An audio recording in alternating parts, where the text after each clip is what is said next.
안녕하세요. 오늘은 우리가 이제 건강하게 살려면은 이 다양성을 지녀야 된다는 거에 대해서 말씀드리고자 합니다. 이제 이 다양성이라고 하면은 그거에 반대되는 말이 경직성이지요. 이제 경직된다라는 것은 어느 한 가지를 고수하는 건데, 뭐 이제 고수할 가치가 있는 것은 고수하지만 태도라든가 가치라든가 이런 거를 너무 한쪽으로 이렇게 고수, 즉 경직되다 보면은 그때그때 조건, 여건이 변화되는 거에 따라서 우리가 유연해야 되거든요.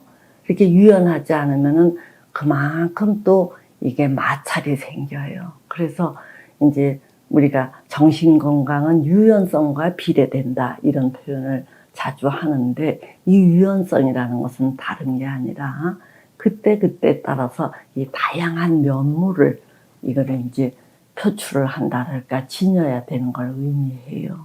이 다양성, 이게 도대체 이거를 어떻게 봐야 되는가, 이거에 대해서 이제 한 상담 예를 들어드리는 게 여러분들이 이해하시기에 훨씬 좋을 것 같아요. 이제 어떤 남자가 30대 전후예요. 30대 전후 되는 남자가 이제 자기 부모를 억지로 저에게 모시고 온 거예요.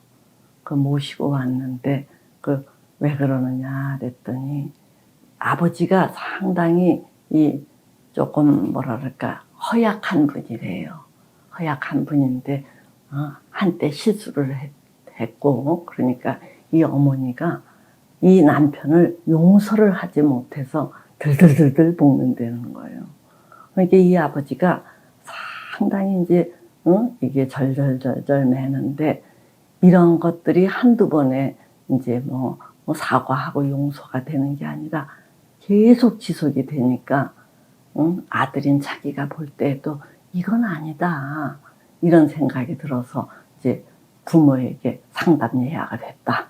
가자. 이렇게 하니까 이 두 분 다 안 오려고 해서 돈을 이미 지불을 했는데 안 가면 다 날린다. 이제 이런 식으로까지 이 부모에게 좀 협박 아닌 협박을 하니까 이 두 양반이 마지못해 왔어요. 왔는데 부인은 부인대로 뿔이 나서 이미 입이 이만큼 나와 있고, 남편은 뭔가 실수를 한 이제 사람으로서 이렇게 기가 퍽 죽어 있어요. 그래서 도대체 어떤 사연이길래 이렇게 됐는가 하고 이렇게 얘기를 들어보니까 이 남편이 늙음하게 외도를 한 거예요. 그러니까 외도를 했는데, 이 부인은 세상에 두 쪽 나도 우리 남편이 그럴 사람이 아니다. 이제 그 부인이 그렇게 충격을 받은 거는 이 남편이 그동안 이제 그런 딴 쪽으로는 한 번도 눈을 팔지 않았다라는 반증이기도 하지요. 자, 그런데 이런 남편이 워낙 이 부인에게 충실했을 뿐만 아니라, 이제 이 부인 이야기는 그거예요. 이 결혼을 해서 딱 보니까 남편이 그 신체적으로 너무나 허약하더라는 거예요. 너무나 허약한데, 이게 참 민망한 얘기지만 이 함께 이 부부 관계 하는 것마저도 이게 조금 신경이 쓰일 정도로 남편이 그렇게 허약하더래요. 그래서 자기는 자기 욕구를 억지로 그거를 참느라고 죽을 애를 먹었다고 이 부인은 그렇게 얘기를 하더라고요. 그래서 뭐 남편이 그렇게 허약하니까 돈을 이렇게 팍팍 벌어오지도 않았지만, 자기는 두 아들을 키우면서 아들보다는 남편 건강을 늘 우선시했다는 얘기예요. 그래서 이게 보약을 먹는 봄, 가을에 늘 남편 보약, 또 남편 그 식단 이런 걸 위주로 하고, 아들들은 뭐 이렇게 늘 후순위로 이렇게 하면서 이게 평생을 정말 남편을 이렇게 서포트하고 살았노라 이러더라고요. 그래서 남편도 이제 그런 거를 잘 알기 때문에 이 주변 친구들을 만나면 나는 장가를 잘 간 덕분에 이나마 건강을 유지하고 산다고 이렇게 뭐 스스럼 없이 얘기할 정도로 이 자기가 남편에게 잘했다는 얘기예요.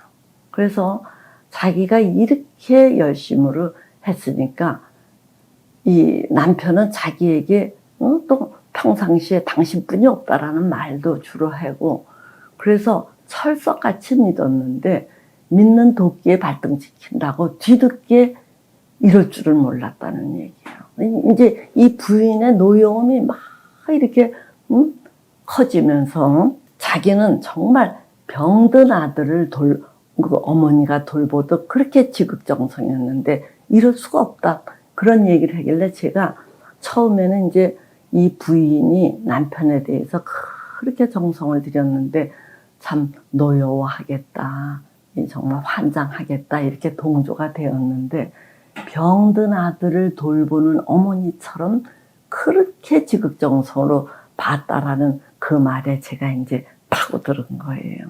딱 파고들 수 있는 대목을 찾을 거지요. 그래서 제가 그게 무슨 말입니까? 이제 다시 물었지요. 그랬더니 다시 남편이 얼마나 허약하고, 그래서 집안일도 다 자기가 했다는 얘기예요. 힘든 일은. 그래서 남편이 지금 못하나 박을 줄 모르는, 뭐든지 자기가 앞장서서 심신이 지치도록 했는데 이게 뭐냐예요. 그래서 제가 이제 감을 잡았어요.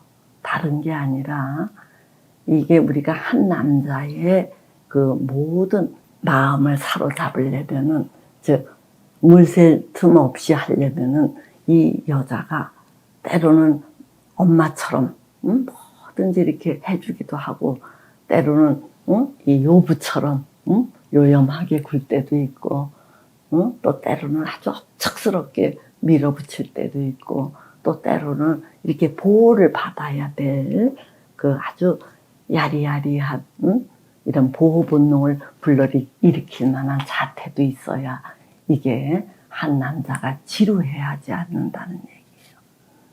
이게 이제 예를 들면 우리가 한식을 아무리 좋아해도 매일 한식만 먹으면 때때로 이 중국식이 먹고 싶고 일식이 먹고 싶어요.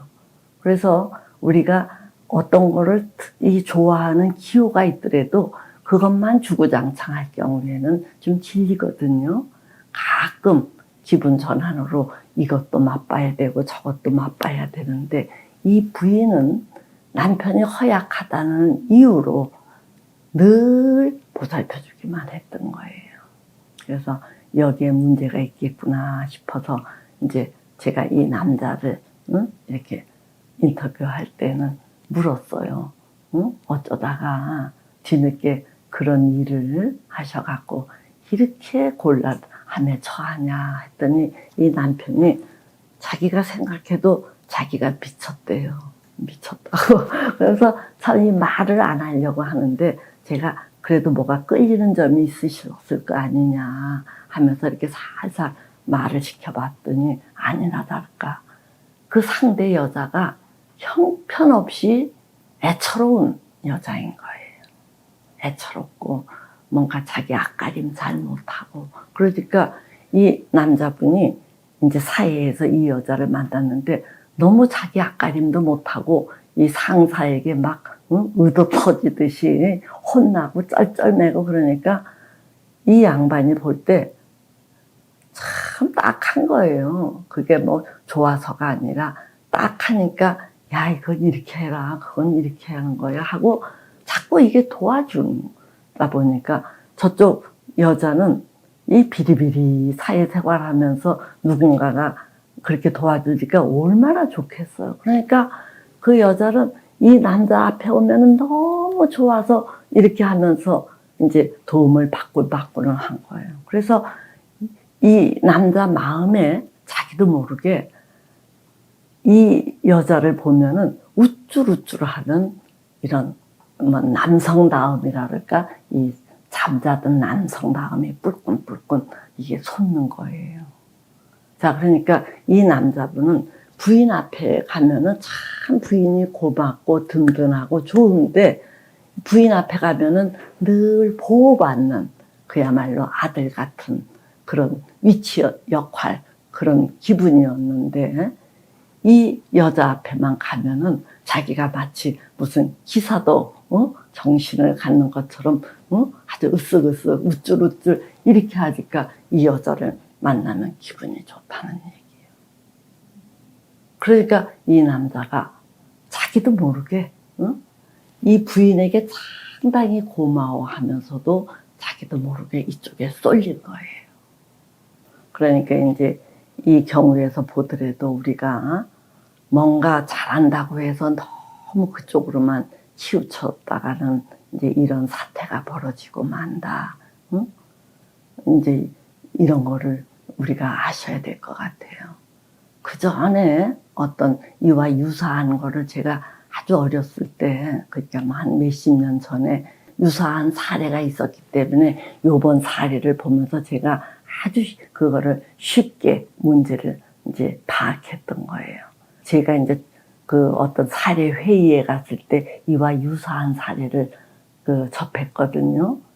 그때도 이 어떤 남자가 그 이제 실수를 하고 이 부인에게 정말 손발이 닳도록 막 빌어도 이 부인이 화병이 나서 용서를 번번이 해주는데도 화가 도져갖고 병원에 입원을 하는 사태까지 이게 벌어졌어요. 이 화병을 다스리지 못해서. 그래서 많은 정신과 의사들이 이 부인을 이 치료를 하다가 이게 실패를 하고 치료를 하다 실패를 한 거예요.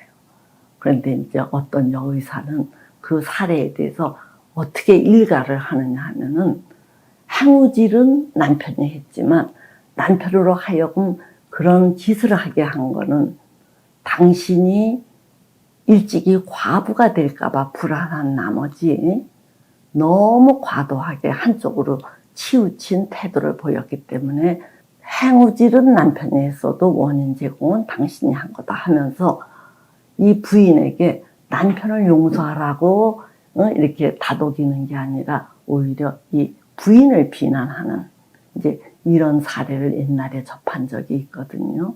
그런 경험 때문에 요번에 그 30대 초반에 그 남자가 자기 부모를 데리고 왔을 때 아 이것도 그런 케이스구나 하고 얼른 제가 간파할 수 있었던 거예요.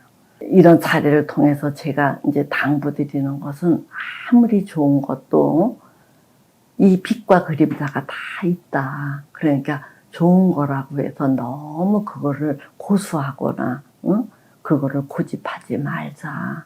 그게 때로는 변화를 줘야 지루함도 여기니까 이제 우리가 혹시 내가 뭐가 좋다고 해서 너무 그쪽으로 치우친 것만은 아닌지 하고 자꾸 자기를 둘러보시라는 얘기예요.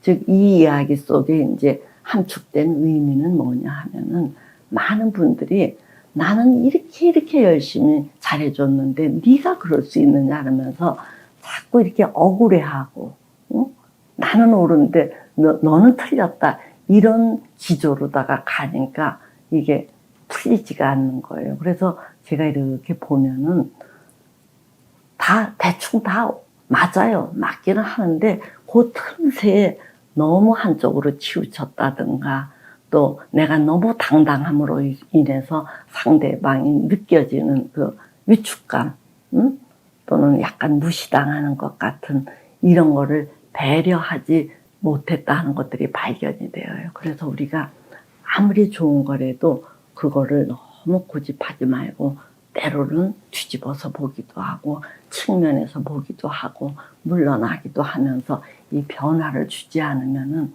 참 원만하기가 어렵다라는 것을 이참에 다시금 말씀드립니다.